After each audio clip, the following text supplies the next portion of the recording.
It's to remind ourselves of tourism as probably one of the most powerful forces in the world for good. I mean, this is an industry that brings about change, it supports diversity, it brings culture.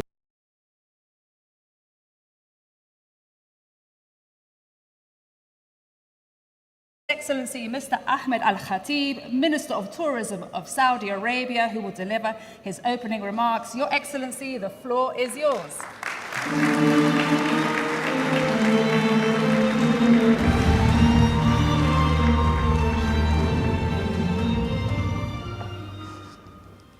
Thank you, Maria. You did an amazing job in speaking in Arabic. I wish you will continue. Assalamu alaikum wa rahmatullahi wa barakatuh. A very good morning, Excellencies, esteemed guests. I'm proud to welcome you, my friends from all over the world. Can you believe it, that we have tourism officials from over 100 nations in this room today? For some of you, it is your first time in our country, and I hope you feel incredibly welcome. For the many of you that are returning, I hope you feel enthusiastic by the change you have witnessed since your last visit. Now, as a Saudi, we are excited by the travel and exploration. And so for us, it is a privilege and an honor to be hosting the World Tourism Day here in Riyadh. Now, just this year alone, I have been blessed to personally visit over half of your countries, with many more to come this year. Thank you to Expo 2030.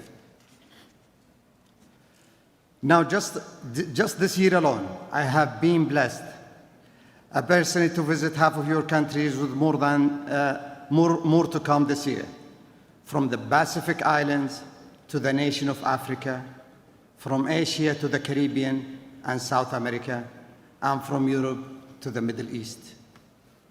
And the warm reception you all gave me, I extend to you here in Riyadh. You are all welcome in Saudi Arabia, and I look forward to talking with all of you in the next few days. Now we are here to talk about tourism, and is one of the world's most important economic sector. It employs in every 10 people, it employs 1 in every 10 people on earth, and provides living to thousands and hundreds of millions more. For some countries, and many in this room, it can represent over 20% of their GDP. I would like to quickly look back over how far tourism has come as a global industry. Now, in 1970, world tourism and travel was less than 3% of global GDP, and today it is recovering strongly from the pandemic and moving rapidly to the 10%. As a sector, it has gone from 180 million travelers in the early 70s to nearly 1.5 billion travelers in 2019. That is around 700% increase. Let's just stop to think of that growth for a moment. It is incredible. And we see the number of tourists growing day on day on day.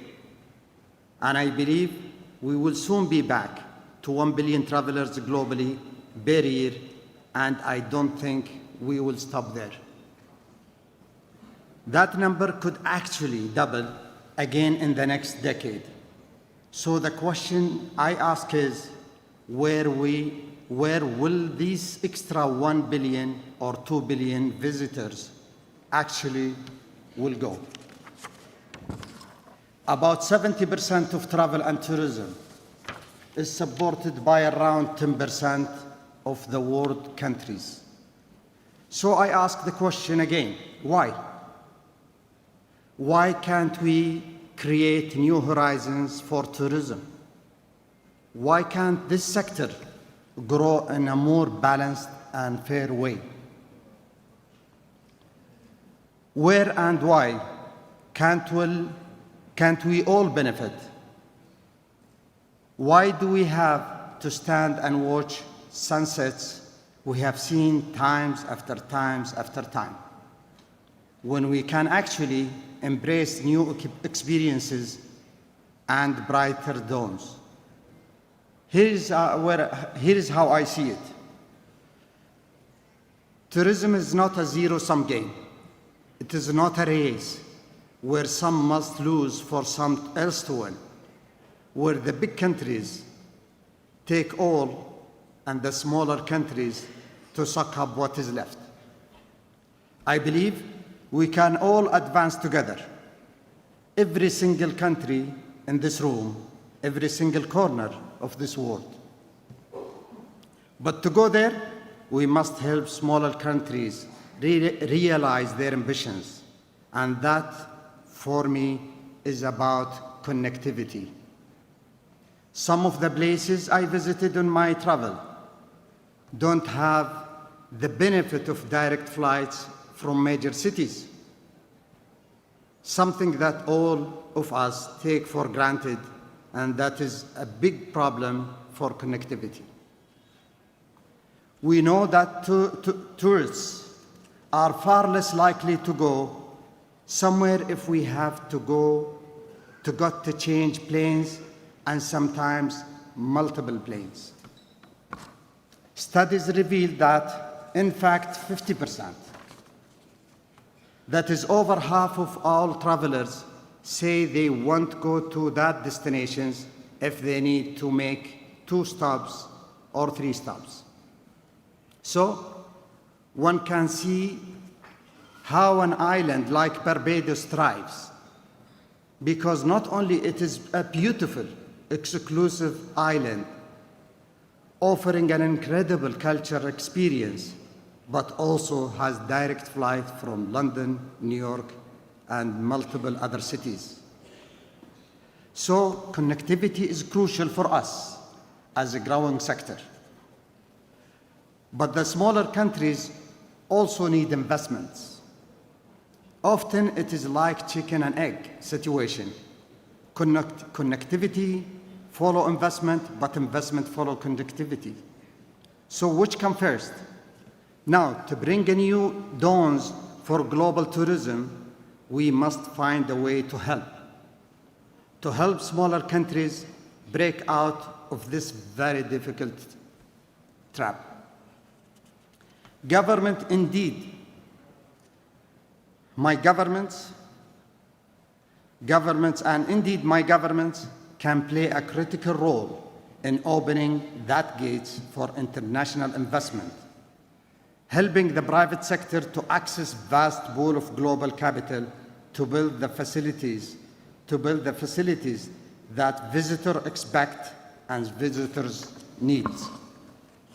And we achieve this here in Saudi Arabia. We are living proof this can happen. But I have also seen how things can be done and how people are doing it in other places around the world. Jamaica, Bahamas, Fiji.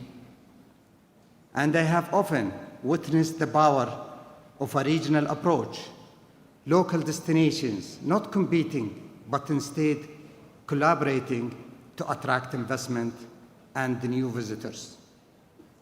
And I believe that if countries can unite, genuinely unite regionally and even globally, then the opportunities for this sector can multiply. Everyone in this room can help to build bridges between countries, between the public and the private sector.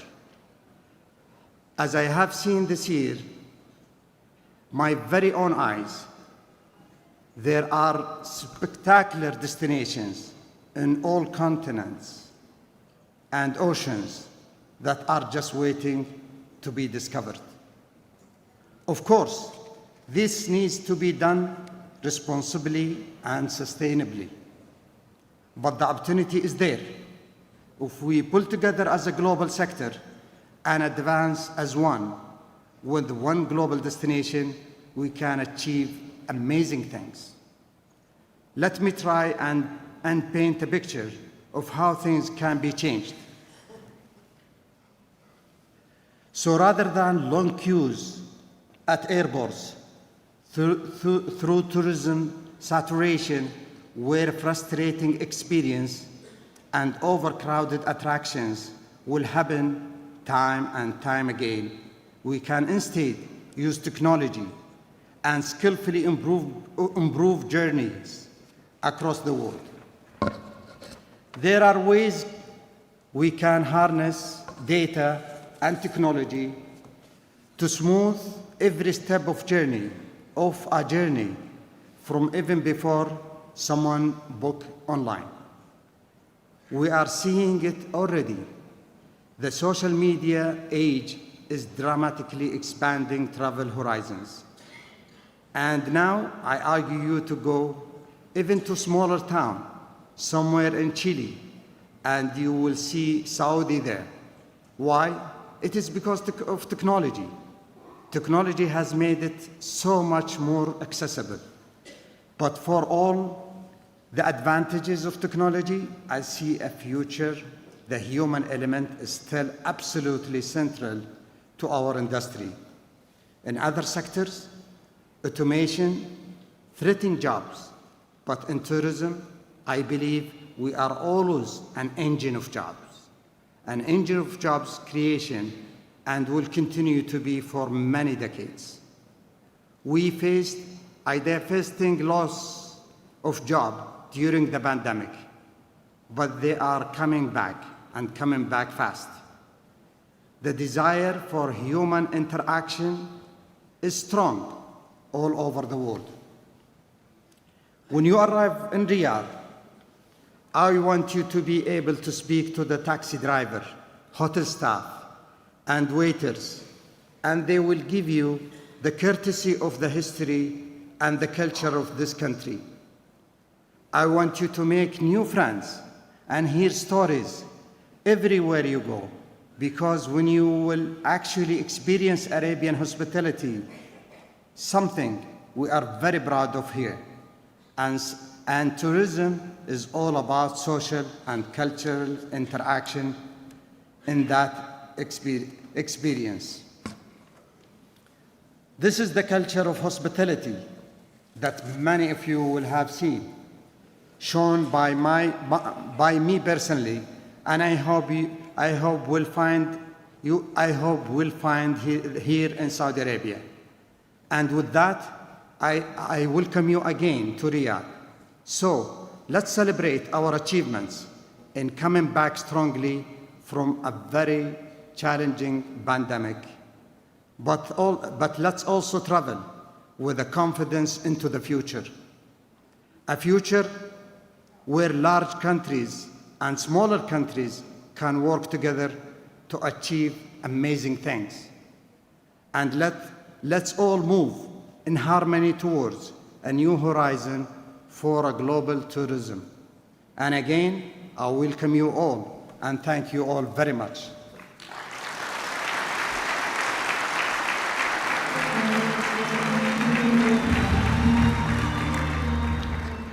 Thank you so much, Your Excellency, for really opening and framing our day today with such positive